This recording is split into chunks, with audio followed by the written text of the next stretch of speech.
자, 오늘 저와 여러분들이 함께 나누실 말씀은 요한복음 3장 22절서부터 26절까지 말씀입니다. 함께 하나님 말씀 같이 읽으시겠습니다. 그 후 예수께서 제자들과 함께 유대지방으로 가셔서 거기서 얼마 동안 제자들과 함께 머무르시며 세례를 주셨습니다. 요한도 살렘 가까이에 있는 에논에서 세례를 주고 있었습니다. 그곳에는 물이 많았기 때문입니다. 사람들이 나와서 세례를 받았습니다. 이때에는 요한이 아직 감옥에 갇히기 전이었습니다. 요한의 제자들 중 몇 사람과 어떤 유대 사람 사이에 정결의식과 관련해 논쟁이 붙었습니다. 요한의 제자들이 요한에게 와서 말했습니다. 라비여, 전에 요단강 건너편에서 선생님과 함께 계시던 분, 선생님이 증거하셨던 그분이 지금 세례를 주고 있는데 사람들이 다 그분께로 가고 있습니다. 아멘. 할렐루야. 자, 여러분 한 주간 동안 다들 평안들 하셨습니까? 예. 자, 우리가 지난주까지 살펴본 바와 같이 이제 예수께서는 니고데모와의 대화를 마치신 후 강가로 가셔서 이제 사람들에게 세례를 베풀어 주셨습니다. 자, 그러자 이전에 세례 요한을 따라다니면서 세례자 요한을 따라다니던 많은 사람들이 이제 예수께로 몰려가기 시작했습니다. 이 모습을 본 세례자 요한의 제자들이 많이 속상했습니다. 그래서 자신들의 선생인 세례자 요한에게 가서 말했어요. 선생님, 전에 요단 건너편에서 선생님과 함께 하시던 분, 선생님께서 증거하셨던 그분이 지금 세례를 주고 있는데 사람들이 다 그리로 가고 있습니다. 자, 그러자 이에 대해 세례자 요한이 제자들에게 이렇게 대답하고 있습니다. 요한복음 3장 27절서부터 30절 같이 읽겠습니다. 이 말에 요한이 대답했습니다. 하늘에서 주시지 않으면 사람은 아무것도 받을 수 없다. 내가 전에 나는 그리스도가 아니고 그분보다 앞서 보냄을 받은 사람이다 라고 한 말을 증거할 사람들은 바로 너희다. 신부를 얻는 자는 신랑이다. 그러나 신랑의 친구는 신랑을 기다렸다가 신랑의 음성을 들으면 그 음성으로 인해 매우 기뻐한다. 나는 이런 기쁨으로 충만하다. 그분은 흥해야 하고 나는 쇠해야 한다. 아멘. 자, 보세요. 세례자 요한이 먼저 이렇게 이야기합니다. 하나님께서 주시지 않으면 아무것도 받을 수 없다 라고 하십니다. 아주 놀라운 고백인데요, 여러분. 보통 어떤 종교를 믿는 사람들은 그 종교를 믿는 이유들을 가지고 있습니다. 어떤 특별한 이유들을 가지고 종교 생활을 하죠. 어떤 분들은 마음의 평안을 얻기 위해서, 어떤 분들은 신이 건강을 주시라고, 신이 나의 삶의 보호자가 되게 해달라고. 자, 여러분들도 교회 나오시고 계신데 여러분들도 교회 나오시는 이유들이 있을 겁니다. 아마도 지금 교회에 다니고 있는 대부분의 많은 사람들은 자신이 원하는 어떤 것들을 얻기 위해서 그런 목적을 가지고 교회에 다닐 것입니다. 자, 그런데 오늘 세례자 요한은 자신의 명성이, 자신의 인기가 예수라는 분에게로 넘어가면서 지금 자신은 초라해져 가고 있습니다. 그런 상태에서 하나님께서 주시지 않으면 사람은 아무것도 받을 수 없다라고 이야기를 해요. 자, 이것은 쉽게 말하면 하나님께서 무엇을 주시고 안 주시고 하는 것, 어떤 사람에게는 A라는 방법으로 그의 사람의 삶에 개입하시고 일하시지만 나에게는 그 A라는 방법이 아닌 다른 방법으로도 하나님은 일하신다라는 말입니다. 모든 일은 하나님께서 결정하신다라는 말이에요. 아주 놀라운 고백입니다. 요한의 신앙의 이유는 하나님이 나의 또 만물의 주권자이시기 때문, 이것이 신앙의 이유였습니다. 자, 혹시 우리 가운데 하나님이 나의 주권자이시기 때문에 나는 하나님을 믿습니다, 이것이 여러분들이 교회에 다니는 이유이신 분이 계십니까? 그렇다면 여러분들은 하나님을 알아가시는 분이고 하나님의 자녀들이에요. 이 사실을 모른 채 신앙생활을 하고 있는 분들이 너무도 많습니다. 안타까워요. 만약 지금까지 그것을 모르고 나의 어떤 유익을 위해 내가 원하는 것을 얻기 위해 교회를 다니고 그러셨다면 오늘의 설교가 여러분들의 신앙의 이유를 진지하게 고민하게 하고 그 이유가 여러분들이 원하는 것을 얻는 것에서 하나님이 나의 만물의 창조자 주권자이시구나. 그러기에 나는 그분을 신앙합니다. 라는 고백으로 변화되도록 인도하는 그런 말씀이 되기를 간절히 바랍니다. 앞에 보시면 하나님의 주권, the sovereignty of God 이라는 것은 하나님께서 이 만물을 조성하시고 창조자이시기 때문에 모든 만물과 각 사람에 대한 하나님의 모든 권한, 하나님 이 권한이 다 하나님께 있다라는 것입니다. 하나님은 자신의 결정대로 모든 일을 하실 수 있습니다. 그것이 바로 the sovereignty of God, 하나님의 주권입니다.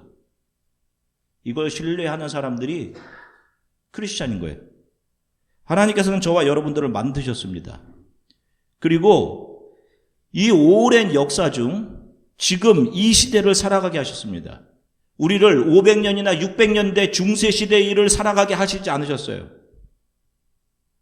우리를 지금 2025년을 지나가도록 하신 것은 우리가 선택한 것이 아니죠. 저와 여러분들이 선택하지 않았습니다.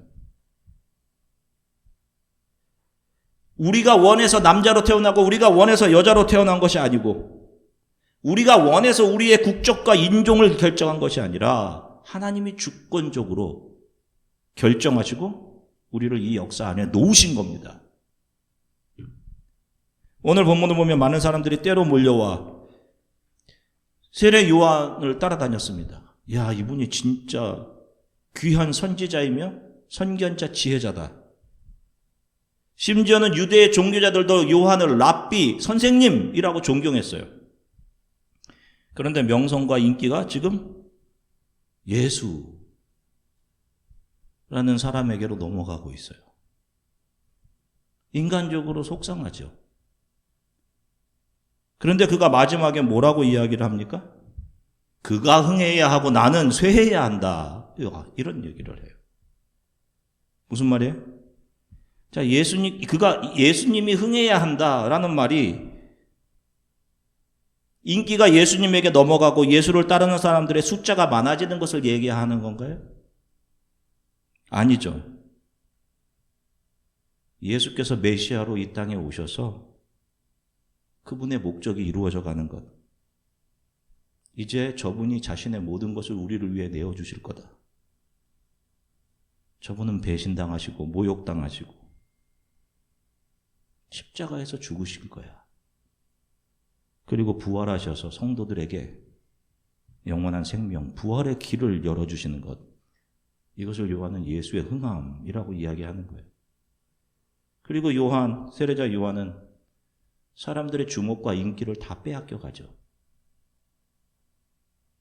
그렇게 자신은 하나님의 주권으로부터 자신에게 할당되어진 역할, 그 예수를 이 땅의 사람들에게 잘 소개하고 예수가 이런 분이다 라는 것을 전달해주고 역사에서 자취를 감추고 하나님 앞에 서게 되는 것, 그것을 쇠함이라고 이야기를 하고 있어요. 세상의 눈으로 볼 때는 망하고 잊혀짐이죠. 그런데 그것이 요한의 삶에 할당하신 하나님의 주권입니다. 그런데 여기서 아주 중요한 것이 있습니다. 예수의 흥함이라는 것은 세례자 요한의 쇠함을 발판으로 이루어지죠. 마찬가지로 지금 우리들을 놓으신 이 시간대에서 우리가 아까 찬양 드린 대로 하나님 영광 받으세요 우리가 하지 않습니까? 우리를 놓으신 이 시간대에서 하나님께서 영광을 받으시는 것, 그 예수의 흥함은 저와 여러분들의 쇠함을 통해 이루어지는 거예요. 세상 사람들은 자신에게 주어진 시간 동안 어떻게 해서든지 자기 자신을 채우고 누리고 즐기고 자신의 명성을 쌓고 자신의 지성을 훈장으로 여기고 그에 대한 칭찬을 즐기면서 살아갑니다. 그러나 우리 크리스찬들은 자신이 주인이라고 믿고 있던 그 모든 것들에 대한 주인됨을 하나씩 하나씩 빼앗겨 차압되어 가는 사람들이에요. 세상에 대한 부자에서 하나님 없이는 살 수 없는 세상에 대한 가난한 자의 자리로, 나사로의 자리로 하나님 없이 살 수 없습니다. 가는 사람들이란 말입니다. 자, 사무엘하 16장 5절서부터 12절 말씀 같이 함께 읽겠습니다. 다윗 왕이 바후림에 도착하자 사울 집안 사람 하나가 그곳에서 나왔습니다. 그 이름은 시므이요 게라의 아들이었는데 그는 나오면서 계속 저주를 퍼부었습니다. 그는 다윗의 좌우로 모든 군대와 호위병들이 있음에도 불구하고 다윗과 왕의 모든 신하들에게 돌을 던졌습니다. 시므이는 저주하며 이렇게 말했습니다. 떠나가거라 이 피비린내 나는 살인자야, 이 악당아. 여호와께서 내가 사울의 집안에 흘린 피를 모두 내게 갚아주시는 것이다. 내가 그의 자리를 차지했지만 여호와께서 이 나라를 내 아들 압살롬의 손에 넘겨주셨다. 내가 피를 흘린 사람이기에 내 악 때문에 스스로 재앙을 받는 것이다. 그러자 수르의 아들 아비새가 왕께 말했습니다. 어떻게 이 죽은 개 같은 녀석이 내 주 왕을 저주하는 것입니까? 제가 가서 그 목을 치겠습니다. 그러자 왕이 말했습니다. 수르의 아들들아, 내가 너희와 무슨 상관이 있다고 그러느냐? 여호와께서 그에게 다윗을 저주하여라 라고 하신 것이면 어느 누가 왜 내가 그렇게 하느냐라고 물을 수 있겠느냐? 그러고 나서 다윗이 아비새와 자기 모든 신하들에게 말했습니다. 내 몸에서 난 내 아들도 내 목숨을 빼앗려 하는데 이 베냐민 사람이야 오죽하겠느냐? 여호와께서 그에게 그렇게 하라고 명령하셨으니 저주하게 그냥 내버려 두어라. 여호와께서 내 비참한 모습을 보시고 그 저주를 내게 손으로 갚아주실지 누가 알겠느냐. 아멘. 보세요. 아들, 사랑하던 아들이, 가장 사랑하던 아들 압살롬이 반란을 일으킵니다. 그리고 아버지를 죽이려고 해요. 아버지는 밤중에 그냥 신하들 몇 명과 함께 도망칩니다. 그 도망치고 있는 차에 전에 자신을 섬기던 시므이라는 사람을 만납니다. 도망가고 있는 그 중에. 전에 자신을 섬기던 사람이에요. 그런데 그가 모든 사람들의 마음이 다윗이 아니라 이제 압살롬에게 갔다라는 걸 알고는 다윗을 도와주는 것이 아니라 다윗을 저주합니다. 그게 자신과 자신의 가족이 살 길이었기 때문에 그렇게 했겠죠. 이 세상은 그런 것 같아요. 세상에 속한 사람들은 다 똑같은 속성을 가지고 있습니다. 강자에게 약하고 약자에게 강한 거. 그래야 성공하니까. 한결같이 똑같습니다. 그런데 예수님은 어떻게 해요? 강자에게 어떻게 하셨어요? 강자에게 강하셨지. 이 독사의 자식들아. 약자에게 어떻게 하셨어요? 한없이 따뜻하셨단 말입니다. 자, 이런 시므이를 보던 다윗과 함께하던 다윗의 장군 중 한 명인 아비새가 분을 내면서 저 개 같은 녀석이 내 주 왕을 저주하다니 내가 가서 단번에 목을 치겠습니다 라고 하잖아요. 저와 여러분들도 이런 상황들이 있을 겁니다. 이러고 싶을 때 상황이. 그때 다윗이 뭐라고 해요? 여호와께서 그렇게 하라고 하신 것이다. 날 저주하라고 하신 거야. 그냥 놔둬라. 그리고는 그런 가운데서도 혹시 여호와께서 나를 불쌍히 여기셔서 내게 선으로 갚아주실지 누가 알겠느냐. 이런 말을 해요. 시므이가 자기 자신을 저주하는 거, 모욕하는 거 쳐다보면서 그 모욕의 눈, 힘들죠, 여러분.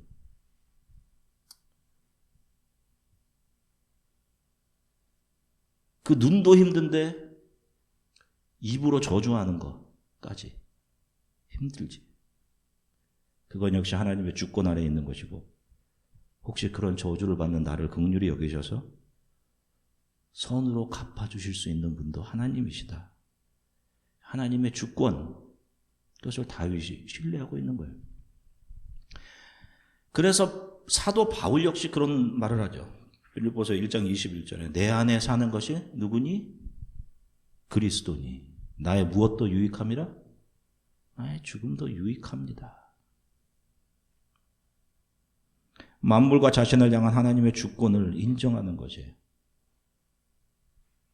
이것이 하나님의 사람들에게 요구되는 우리가 매일 경험하게 되는 사물과 만물을 보는 시각입니다. 하나님의 주권이라는 안경을 통해서 삶을 보는 것. 자, 이스라엘이 가나안에 들어갈 때, 처음 가나안에 들어갈 때 그들의 앞을 막고 있던 것이 가나안 땅에서 가장 큰 성 여리고성이었습니다. 압도당했어요. 그때 하나님께서 어떻게 일하시죠? 이스라엘 백성들은 조금도 싸우지 않았습니다. 그들이 한 건 뭐예요? 하나님의 교회, 하나님의 법궤를 들고 성벽을 7일 동안 이렇게 뺑뺑 돌기만 했단 말입니다. 하루에 한 번씩, 7번째 날은 7번. 그런데 하나님께서 기적적으로 하나님의 손을 펼치셔서 그 성벽을 그냥 무너뜨리셨어요.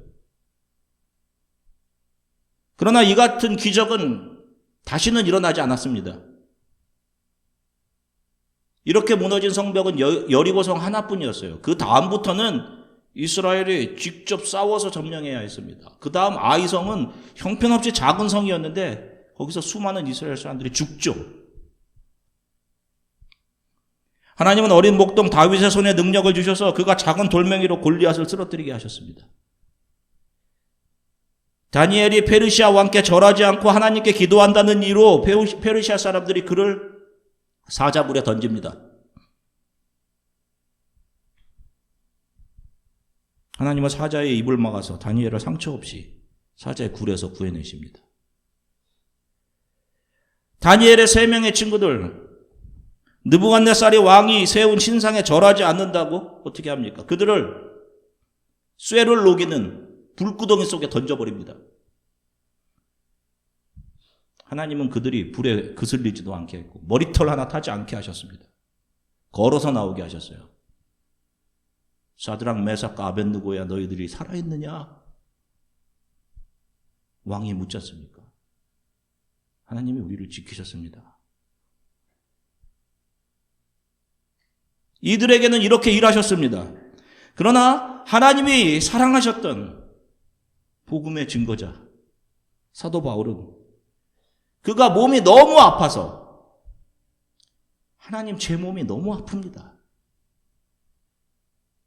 이 병이 제 몸에 가시와 같습니다. 주님 이것 좀 고쳐주세요 라고 3번이나 기도합니다. 하나님 이것 좀 제발 고쳐주세요. 고린도후서 12장 8절부터 9절입니다. 같이 읽겠습니다. 나는 이것이 내게서 떠나가도록 주께 3번이나 간구했습니다. 그러나 그분은 내게 말씀하셨습니다. 내 은혜가 내게 족하다. 왜냐하면 능력이 약한 데서 온전해지기 때문이다. 그러므로 나는 내 약한 것들에 대해 크게 기뻐하며 자랑할 것입니다. 이는 그리스도의 능력이 내게 머물게 하기 위함입니다. 아멘. 하나님은 한 매정하게 그거 그냥 네가 가지고 있는 게 좋다 이렇게 하셔요. 아니 도대체 사도 바울은 복음을 증거하기 위해 2번이나 이게 사람들이 갖다 버리잖아요. 이거 죽었다. 성 밖에 내다 버렸습니다. 2번. 채찍질, 로마 병정들이 때리는 채찍질 39번을 때립니다. 왜? 40번을 넘기면 산 사람이 없어. 산 사람이 없었기 때문에 39번을 때려. 그거 5번 맞았어요. 등허리에. 그가 다닌 지역은 지금의 터키 지역입니다. 저 지중해. 습한 지역이에요. 지금같이 무슨 소염제나 항생제가 있었겠어요? 그 등허리가 늘 덧났을 것이고 거기에 고름이 늘 흘렀을 겁니다.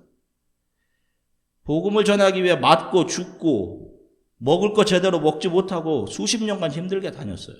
그러면 하나님 지금 제가 몸이 아픕니다. 이것 좀 낫게 해주세요. 라고 하면 그것도 3번이나 그걸 좀 들어주시는 게 낫지 않아? 그런데 바울은 자신의 그 아픔 고통 속에서 하나님께서 자신에게 그게 너한테 유익하다 라고 하신 것에 대해서 오히려 네 감사합니다. 나는 나의 이 육체의 고통, 나의 약한 것들에 대해 기뻐합니다 라고 하면서 하나님께서 나에게 이 약함을 주신 것은 내 안에 나의 능력이 아니라 그리스도의 능력이 내게 머물게 하기 위함입니다. 그것을 제가 압니다. 나를 향한 하나님의 주권 인정하고 하나님께 감사한단 말입니다. 우리들 중에도 한국에 부모님 계신 분들 계시죠. 미국에 삶의 터전을 두고 살아가면 늘 우리들 마음에 걸리는 게 한국에 계신 부모님들입니다. 불효자같이. 저에게도 평생 저희들에게 정말 가장 귀한 레거시, 유산을 물려주신 저희 어머니 계셔요. 지금 86세이십니다. 저희 어머니를 요약하는 말을 2단어로 한번 해봐라 라고 하면 기도와 눈물이라고 말할 수 있어요. 저는 초등학교 때부터 학교에서 집에 오면 우시면서 기도하시던 어머니 모습을 늘 배웠습니다.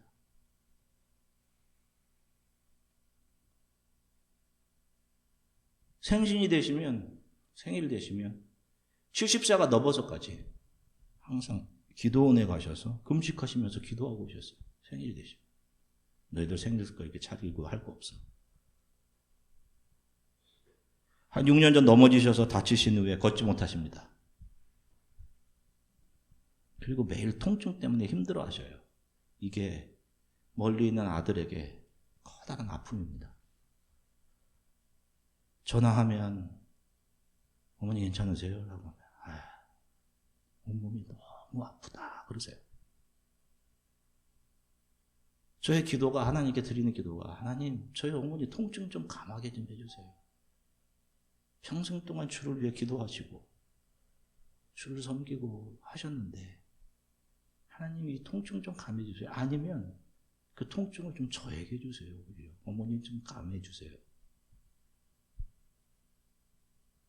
평생 주를 섬겨오신 어머니 말년의 고통도 조금 없이 편안히 생활하시다 주님의 부르심을 받으시면 좋겠는데,